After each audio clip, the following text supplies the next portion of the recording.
I, at the beginning, talked about Africa becoming home to 4 in 10 of all humanity potentially by 2100. Isn't the truth of this that there is no way Africa can support the levels of population growth that we currently see?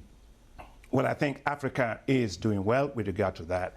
3 things I want to say. First is education matters. You know, with 477 million people under the age of 35, and the kind of thing sometimes I see migrations to Mediterranean and all of that. That breaks my heart, of course. But here is it's actually increasing. But yeah, exactly.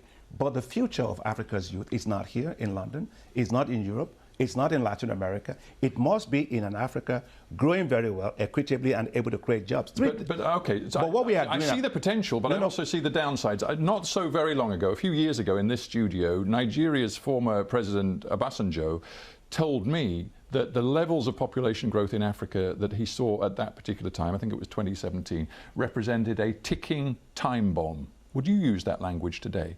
I wouldn't use that term. You know, I don't disagree with him. I just think we need to grow much faster to be able to turn that demographic dividend into an economic dividend. And if you allow me just to make that point, that is why, for example, isn't it odd, Stephen, that we have a continent with that amount of people? We don't have financial institutions for young people. And that's why the African Development Bank is rolling out what we call youth entrepreneurship investment banks. They are new financial institutions that will give debt and equity for the businesses of young people, because I firmly believe that we must create youth-based wealth in Africa.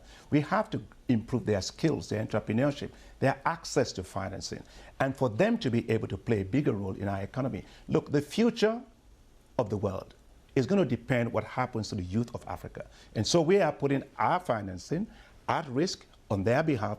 Otherwise, that's going to be our biggest risk, is not taking care of our youth.